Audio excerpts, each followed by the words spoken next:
What's up guys, this is Darkbblue, a gamer who loves Souls-like games, looter games, and every game that involves build making.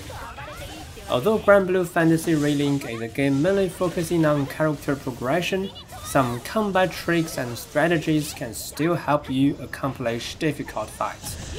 For example, the second DPS check of Bahamut Versa is normally harder to meet, but can be made even easier than the first one if you have the correct trick. In this video, I'll introduce some important combat mechanics and an important strategy. Don't forget to like and subscribe. Now let's dive right into it. This video will be divided into two parts. I will first summarize player mechanics and enemy mechanics, then I turn them into a practical strategy. So let's start with player mechanics.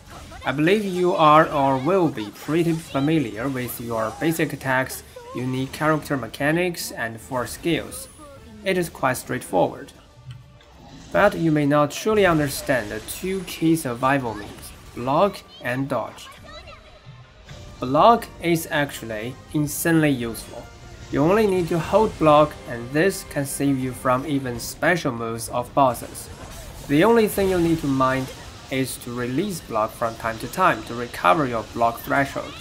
Of course, there is something called perfect guard, but I don't think it's really necessary, as holding block is already enough for most cases. If you have been ignoring block, here are 2 habits that you may want to have in the future. First, if you find an attack is hard to dodge, just block it. And second, hold block while you dodge, so that you can still be protected even if this dodge fails. Next, let's talk about dodge, which is what most players have been using. It's quite complicated, so what I'm going to say may not be entirely correct. So according to my understanding, dodge in Relink has 3 stages. First of all, it provides some iframes, just like in other action games. Then there is also a window that is shorter than iframes for triggering perfect dodge.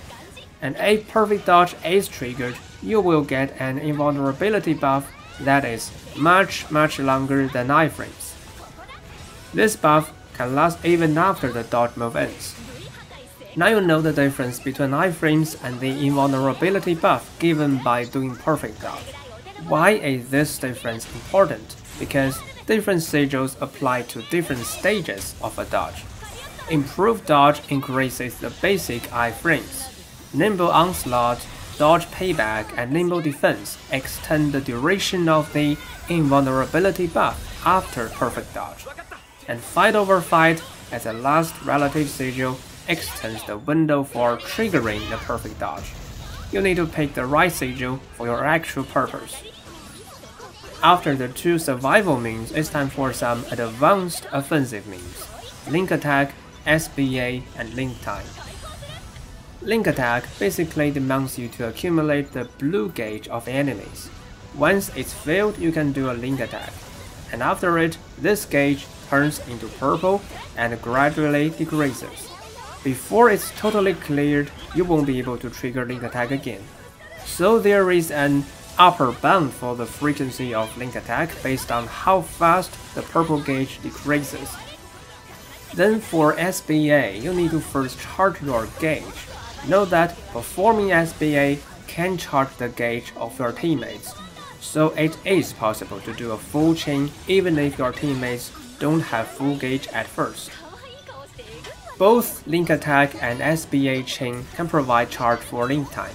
When it reaches 100%, performing a whole team Link Attack will trigger Link Time, so it's also possible to deliberately not trigger it when teaming with AIs by not doing Link Attack yourself. Additionally, using the potion that heals the entire team can also generate some Link Time charge. That is a viable way to get charge when it's almost full. These advanced offensive means are not very complex by themselves, but can be utilized as a way to overwhelm enemies. This will be discussed in the last part of this video, and now it's time for enemy mechanics. There are 3 basic modes for enemies. An enemy starts the fight with normal mode. In this mode, your attack can fill the yellow gauge. Once it's failed, the enemy will go into overdrive mode. In overdrive mode, the gauge itself decreases with time, and your attack can further decrease it. When the gauge is entirely cleared, the enemy enters break mode. Afterwards, it goes back to normal mode again. Note that the switch between modes is not automatic, but needs to be manually triggered. To be specific, enemies use a specific move, a burst with red effects, to enter overdrive. If this move is not used, it will simply stay in normal mode even if the gauge is already failed. And similarly, switching to break mode requires an attack to land on the enemy. Besides the 3 basic modes, there is also an additional mode, Rampage. It also starts with a specific move, a burst, but with yellow effects. And Rampage is not that regular as the 3 basic modes. It differs a lot from enemy to enemy. In Rampage mode, the enemy gets damage reduction and you cannot perform SBA. The enemy will also do some insane moves. In general, it's time for dodging. So the 3+1 modes can summarize most enemy mechanics, but there's something else I want to mention, DPS check. Well, sometimes you can see a gauge on the screen that fills with time. You need to deal enough damage to the enemy to prevent the upcoming devastating attack. This DPS check mechanic requires solid damage output and thus is kinda annoying.